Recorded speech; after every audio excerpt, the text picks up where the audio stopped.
Bismillahirrahmanirrahim. Dear students, Assalamu alaikum. We have done exercises 2.1 to 2.6 having concepts of rational numbers, irrational numbers, real numbers, square of a number and square root of perfect squares which are natural numbers, and common fractions, decimal fractions, and also the square root of the numbers which are not perfect squares. Let's have a review of these topics by solving related questions in review exercise 2. The question number 1 is multiple choice question. Every question has 4 options. You have to encircle the correct one. The first part is you have to tell what the real number is among these 4 options. So let's discuss the options one by one. Is the real number a difference of a rational and irrational numbers?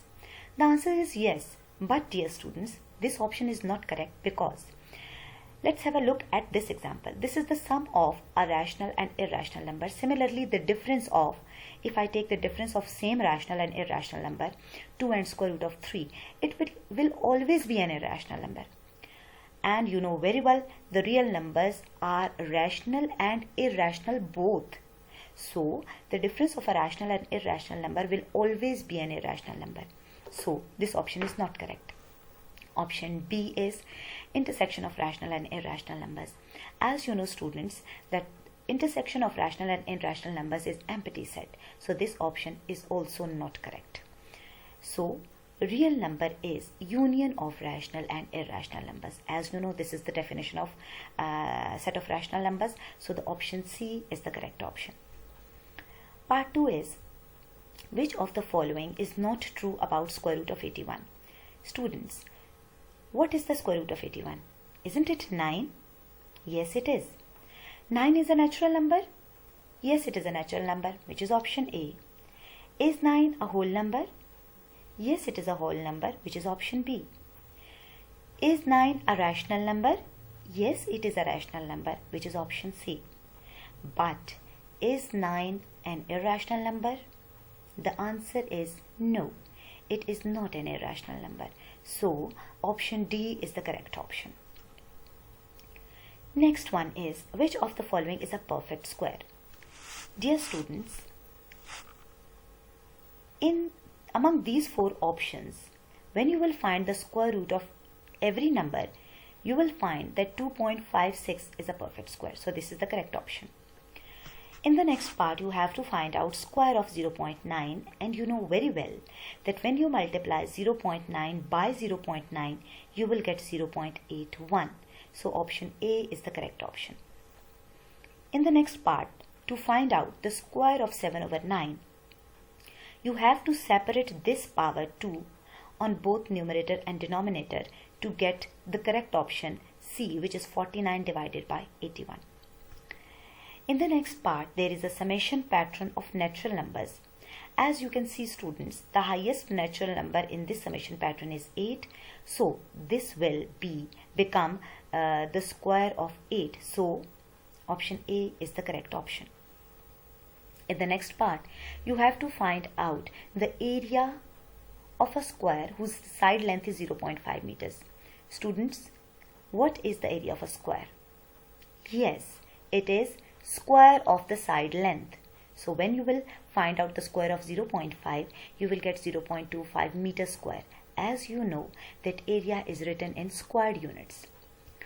In the next part, you will have to find out square root of 0.04, and by using usual methods of either division or factorization, you can find out the square root as 0.2. In the next part, square root of 1 square multiplied by 4 square is required. As you know that 1 square is 1 and 4 square is 16. Then square root of 16 will be, of course, 4. So option A is the correct option. Dear students, part number 10 is not related to the topics under discussion, so we will discuss it later, inshallah. In part number 11, you will have to find out square root of 4 over 9, and by using the properties of exponents, you know it is equal to square root of 4 divided by square root of 9. So the correct option is A, which is 2 over 3. In the next part, square root of A over B is required, which again by the application of property will be equal to square root of a divided by square root of b, which is option D. Let's have a look at question number 3. In this question, you have to find out the square root of the following real numbers. Let's discuss 2 or 3 parts. In part number A, you are having a mixed fraction 28 whole 4 over 9, which will be equal to 256 divided by 9. Square root of 256 divided by 9 will be equal to square root of 256 divided by square root of 9.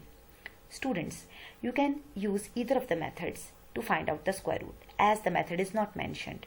So the square root will be 16 divided by 3, and you have to again convert it into a mixed fraction, which is 5 whole 1 over 3.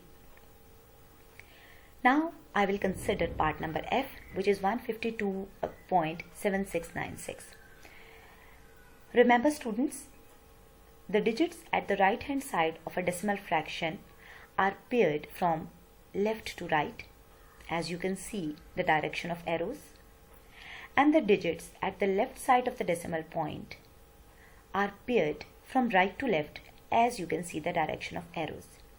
Recalling the method, the division method, to find out the square root of 152.7696 will be equal to 12.36, and you can see that this number is a perfect square. Let's have a look at part I, which is 64.31, and by recalling the same process of division, you will see that 64.31 is not a perfect square, as the decimal places are not mentioned in the question, so you can do anything. I have found out the square root up to 3 decimal places and round off it to 2 decimal places. So square root of 64.31 will be approximately equal to 8.02. Now have a look at question number 4. If the area of a square field is 1,61,604 meters square, find the length of its one side. So students, you are given with the area, and as the length of the side square is equal to area of the square, therefore length of the side of the square will be equal to square root of its area, which will be 402 meters. Dear students, you can use any method to find out the square root.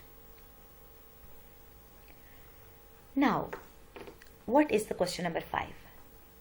Read it. Saida has 196 marbles that she is using to make a square formation. How many marbles should be in each row? Take this example and count the number of dots. You will find out that there are a total of 16 dots in this pattern. This is a square pattern, and this is having total number of 16 dots and having 4 dots in each row. You can see vertically and also you can see horizontally. You will see the total of 4 dots in each row. So dear students, you know that 4 is the square root of 16. Therefore, to find out, if you are given the total number of items and you have to arrange them in a square pattern, then to find out number of items in each row, you have to take the square root of the total number of items. Therefore, if Saida has 196 marbles, then to find out the number of marbles in each row, you have to find out the square root of 196, which you know is 14. So the number of marbles in each row will be 14. The home task, dear students, is to complete exercise 2.1 to 2.6 along with these questions of review exercise on your assignment sheets, and be prepared for your exams. Good luck.